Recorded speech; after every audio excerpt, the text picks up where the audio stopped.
We are both interested in what music does to us and the situation of a club, the situation of the dance floor. We see that experience as spiritual. I knew from the start that I wanted to bring sound and make music in this gallery, but that this sound and music would come from an object. When Miles suggested that he would have himself scanned while moving in one of the performances, and that would become a huge sculpture and a silhouette, I thought it was perfect. These works were 3D scanned from a performance work called Fountain One, a 7-hour traditional piece where I was standing on a plinth. There was a pump system in the plinth that was drawing up water from the pool of red, orange, kind of blood or iodine-like liquid from the reservoir below, pumping it up through a prosthetic silicone skin that I was wearing over my torso, so it looked like I was bleeding. The idea was through this kind of effusion, there would be some kind of an exorcism. It felt related with this idea of communal vibration, because when you go to a club, when you go to a space where everybody's kind of dancing, where everybody's kind of in a similar trance, the fountains themselves, they're overflowing, filling themselves up and emptying themselves out over and over and over. These fountains look like they are in ecstasy, but there is also some sorrow. I think parties really can energize people's lives. It's very bittersweet in the sense that they are very ephemeral. They end. Parties have a shadow. The shadow of spring brings two things together. Water, that is one of the main elements of this show, as well as the absence of light, which is the shadow.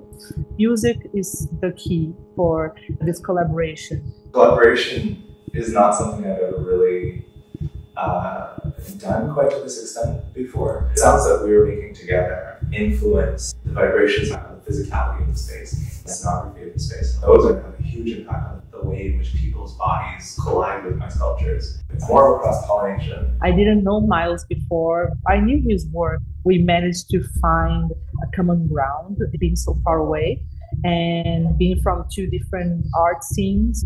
The sound in the shadow of spring is very important. I really wanted to understand how my body could be an instrument for electronic music. I wanted to make dance floor music and beats from recordings of my internal organs, my lungs, heart, and gut, as well as Miles' body. It's just kind of creating this method around the sounds of both of our viscera resonating through these instruments that she's building. I listened to this room a lot to understand what kind of sounds were interesting and alive and what kind of sounds were completely dead. The water dripping noises from Miles' sculptures became a background or like a room tone for the music that I was doing. I wanted people to walk in and feel the barometric pressure of somebody flushing out their emotions in front of you, or surrounding you in close quarters.